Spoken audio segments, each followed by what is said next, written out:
You think you're living life, but let me tell you, you're not. You're living a story that you wrote years ago, a story you repeat every single day, a story that has become more real than the reality itself. And let me tell you, that story is a lie. I'm not good enough. I always mess things up. Nobody likes me. I'm not that type of person who succeeds. You think these are observations. These are nothings. These cannot harm you. But let me tell you, they are not. They are commands. You're literally speaking your reality into existence. And the reality you're creating, it is a present with walls made of words, walls made of beliefs. And you're both the prisoner and also the guard. Today, I'm going to show you something that it will shatter everything. You are not discovering who you are, you are deciding who you are every single day with every single thought. Right now, there is a voice in your head that it never stops, it never sleeps, it is narrating your entire life. The voice is not you, but it is creating you. Listen to what it says. Of course, this happened to me. I know it wouldn't work out. I'm always the one who get hurt. This is just my luck. I'm not like those people. Every one of these sentences is building your reality break by break. You think you're just observing your life and you're being realistic, noticing patterns and just being honest about who I am. No, you're not actually reporting the news. You are writing the script of your life, the one that actually whatever you say come true. And you know what? Here's what. It really actually kills me. You're so committed to this story that you will sabotage anything that contradicts it. You will reject evidence that you are capable. You will dismiss compliments that challenge your narrative. And yes, you will miss good chances because they didn't match who you think you are. Because your brain would rather be right than happy. Your brain would rather confirm your story than change it. You have been telling yourself the same story for so long that now you think it's DNA. You think it is just who you are. But let me tell you, it is not. It is a story. You just got so good at believing it. Let me show you the presence you built with your own words. I am not a confident person. Watch what happens when you say this. You walk into a room differently. You speak differently. You hold yourself differently. Not because you're unnaturally unconfident, but because this story demands it. You have cast yourself in the role of unconfident person. And now your method? Acting. I always pick the wrong people. And so you do. Not because you have poor judgment, but because your story needs proof. You overlook the respect that challenges your belief and focus on the disrespect that supports it. You are not actually attracting the wrong people. You are choosing them to fit a rule you decided on a long ago. I'm not just lucky and you're right. Not because luck is real, but because unlucky people don't see opportunities. They see traps. They see risks. They see reasons why it wouldn't work. You're not unlucky. You're committed to a narrative that requires you to lose. Nobody really understands me, so you make sure that they don't. You hide.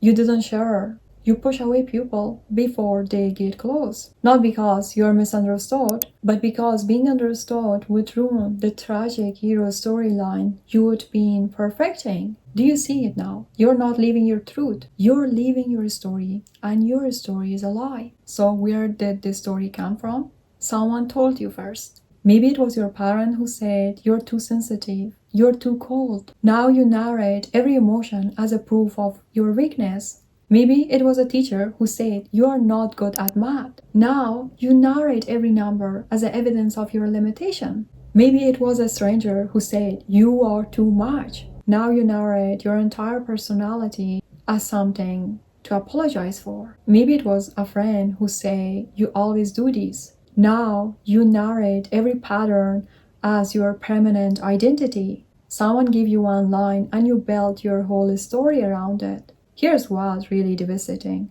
You didn't just accept their story. You become its most loyal defender. When someone compliments you, you reject it. They're just being nice. They didn't really mean it. Because compliment didn't really match your narrative. When something goes right, you actually dismiss it. It was just luck, and it won't last. It's a coincidence because success contradicts your script. When someone loves you, you question it because you think they didn't know me. When they find out who am I really, Because love doesn't fit the tragic storyline you have committed to. You have become so attached to your suffering that you protect it like it is precious. And here's the most painful part. You think this story is keeping you safe. It is not. It is keeping you small. You think if you expect the worst, you won't be disappointed. So you narrate disaster before it happens. You rehearse rejection, you predict failure. You are being so busy preparing for the pain that you are creating it.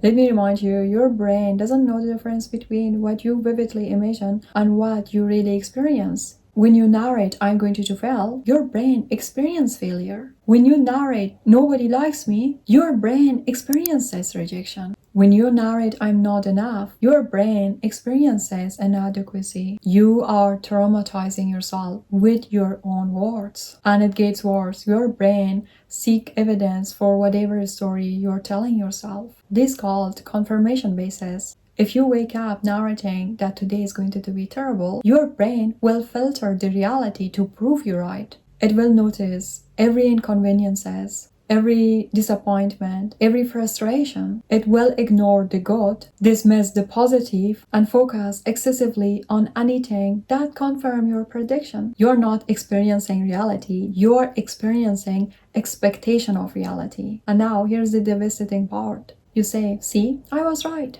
Today was terrible. I know it. Now you created, you narrated into existence. You filtered reality through your story until reality matched your story. This is why two people can experience the same event completely different. Same situation, different narrators, different stories, and also different realities. This is you, and there is the narrator who speaks. So you have to decide which one you want to hear. Right now, when you say, I can do this, but who is listening? Who is this I? That hears, I can do this. That is the real you. That is awareness behind the story. Consciousness before the narrative. Now I want to tell you how to change it. Step 1. Start listening to your voice in your head like a separate person. Notice what it says. Notice the patterns. Because the moment you notice it, at that moment you create a distance. And the distance is the power that you need in order to stop it. Step 2 is to question every questions. Is this actually true, or it is just a story that I keep repeating it? I am bad in relationship, really, in all of them, every single interaction? Or did a few go wrong and I generalize it as my identity? I'm not creative, really, never, not once? Or did someone criticize you once and you made it your whole story? Most of our limiting beliefs are just old opinions you never questioned. And instead of saying, I all the time fail, try to say, I'm learning. And instead of saying, I'm not good enough, try to say, I'm becoming. And instead of saying, nobody likes me, try to say, I'm finding my pupil. And instead of saying, this never works out, try to say, I'm figuring out. And the last thing that you need to do is to collect proof for your new story. Your brains want proof, so give it proof. Every small win that you make, notice it. Every moment you did the hard thing, acknowledge it. Every time someone showed you kindness, receive it. You have been collecting evidence for your worst story. Start collecting a story for your best one. When you change your narrative, first of all, your behavior change. You walk differently, you speak differently, you enter into rooms differently, you choose differently, you become a complete different person. Not because you're pretending, but because the new story requires new actions. Secondly, your perception changes. You start to see opportunities where you used to see obstacles. You will start to see possibilities where you used to see problems. Same reality, different filter, different story, different word. And your relationship changes. When you stop narrating yourself as unworthy, you stop accepting unworthy treatment. When you stop narrating yourself as a victim, you stop attracting users. When you stop narrating yourself as broken, you stop trying to find someone to fix you. Right now, write down the story you have been telling yourself. The one about why you can't, why you're not, why it won't, why you always, why you will never. Write it down, look at it, really observe it. That is not the truth. That is the script you memorized. And now you need to change it. So now write a new one. Not a fantasy, not a delusion, but a narrative that can serve you instead of keeping you in prison. I'm learning how. I'm becoming someone who I'm capable of. I'm worthy of. I deserve more better.